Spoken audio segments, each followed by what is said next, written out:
underwear, if you're not wearing underwear, they can see your bare hiney. Look at these bad boys. Them right here are Wranglers. You see this? They are some good-looking jeans, but the problem is they come up real high, and they're real tight, like incredibly tight. So what I decided to do is I decided to bring lots of clothes here. So here's what's going to happen. If any of you need some clothes after the service, here, free clothes. If you don't want them, I'm just taking them to Goodwill. But if two of you come up and say, ooh, both of us want this Hawaiian, here's the deal. Paper, rock, scissors for it, okay? That's the way we're diplomatically doing it. If you want it, paper, rock, scissors right there. Best 2 out of 3. Rock, paper, scissors, shoot. You understand? That's what's going to happen. So just as another disclaimer, but I thought, well, it doesn't make sense to not deal with this and just throw it away because somebody might be able to use this. And so there's probably a lot of stuff in our lives that we picked up. It's like, hey, I want to do that, or hey, I want to do that, or hey, I want to do that. But a lot of that stuff you probably shouldn't do because probably what's happening by you holding on to it and not giving it up is you're keeping somebody else from being effective in what God's called them to do. So at times, maybe we just need to put something down. At other times, maybe we just need to give something up. But I was thinking through that, and I'm like, God, that sounds real good. Sometimes I got stuff. I can't put it down now. I didn't say or. I didn't say, well, I'll choose that blue shirt rather than that blue shirt. I got them both, so I got the and, so now I can give it away. But God, there's just some things in life I didn't ask for, and you put on my plate. And if you look at the story of Job in the Old Testament, basically Job is a faith-filled man. He loves God. He pursues God. He is absolutely in love with God. And God and Satan are having this discussion, and basically Satan's like, no, Job doesn't really care. And God basically says, go see, you can do anything you want to Job other than kill him. Look in the scriptures, ridiculous, an absolutely ridiculous story. And so Job's family dies. All of Job's equity, all of his animals, all of his stuff gets ruined and killed. And if that's not bad, he gets all sorts of diseases. And I'm like, God, that's absolutely nuts.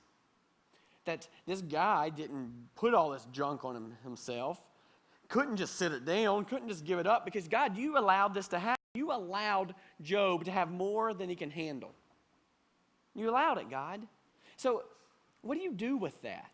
It's different than, well, I can just give this to someone, or I can just not pick this up altogether. I can focus on what I need to focus on. I can deal with just God. What do you do when that kind of junk happens in your life? It happens. Guess what? People get cancer. I don't understand it. I don't have an answer to it. A lot of you probably know someone who's died from cancer, someone who's dealing with it right now. I don't know the answers to it. In fact, it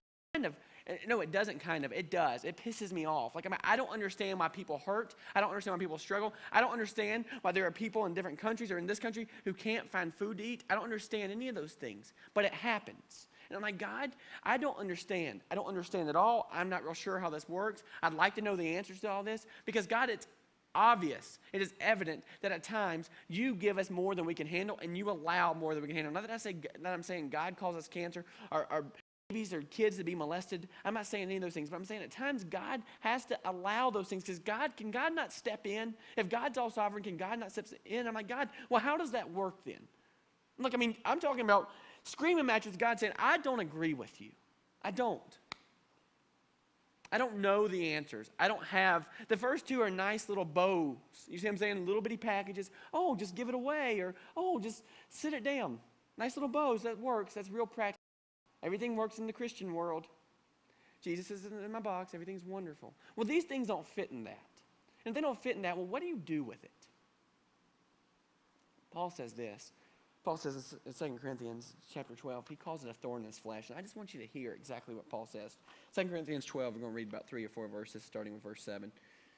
Paul says this, to keep me from becoming conceited because of these surpassingly great revelations, there was given me a thorn in my flesh, a messenger of Satan to torment me. Big deal. This isn't a joke.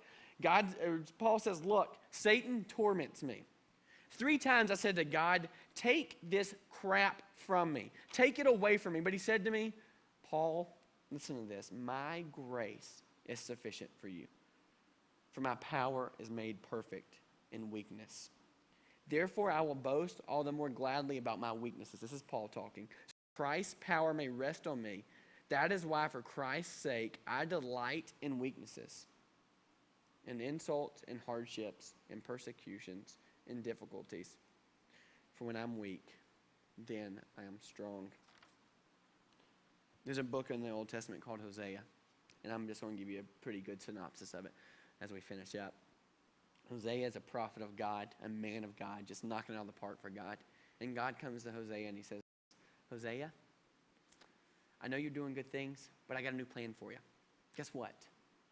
You're going to marry a prostitute. You're going to marry a hooker, Hosea. I'm telling you to. It's going to happen. You're going to obey me. And Hosea, I got to be thinking, like, God, well, that sucks. I was looking for a virgin. I was looking for someone who hadn't been with a lot of people. I was looking for someone who was interested in me. I don't want just prearranged marriage to a prostitute. God, I don't want it. And God says, you know what? Tough. And here's the worst part. Not just a prostitute. God said, not only is it a prostitute, not only is she not interested in you, not only is she going to be unfaithful, her name's going to be Gomer. You see that?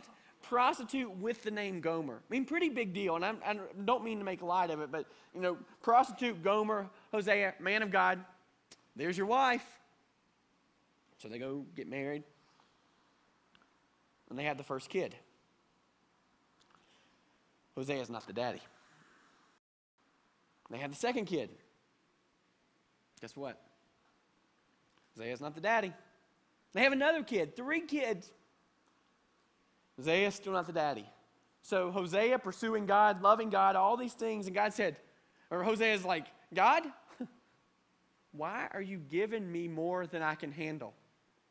Look, a lot of churches 2,000 years from now or 3,000 or 4,000 years from now are going to say, hey, God will never give you more than you can handle. And God, right now, you're giving me more than I can handle.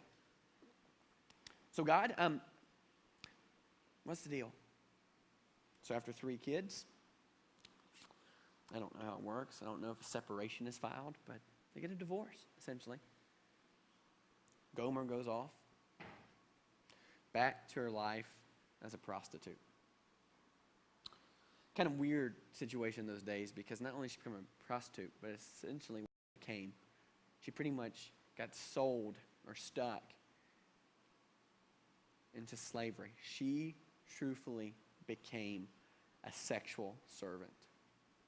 Because the choices she made and the situation she were in, all of a sudden she went from being married and connected to a guy who loved her, who kept pursuing her time after time after time after time, kept forgiving her.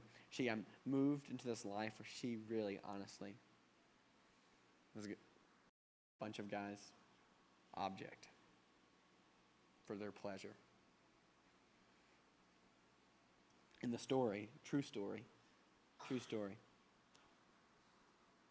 Hosea goes and takes everything he's got, takes money, and he goes and he buys back her freedom. I don't know how it works, whether it remarriage or reunites, and reconnects and spends the rest of his life with her.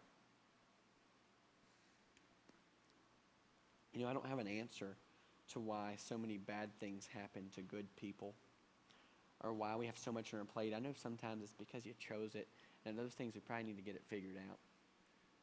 But on times that God gives us more than we can handle, the craziest thing about Hosea's story is it was used for God's glory to paint the perfect picture of God's love through Christ, who came and said, I love you, I love you, I love you, I love you. And his bride, his people, us, kept turning their backs on God and saying, you know what, I'm going to pursue my own life and pursue my own life and pursue my own life. And God's like, I love you. Do you not get it? I created you because I loved you and have a relationship with you. I love you. And we just kept turning our backs and continue to turn our backs on him. And finally, God's like, you know what? I'm going to have to buy you back from slavery.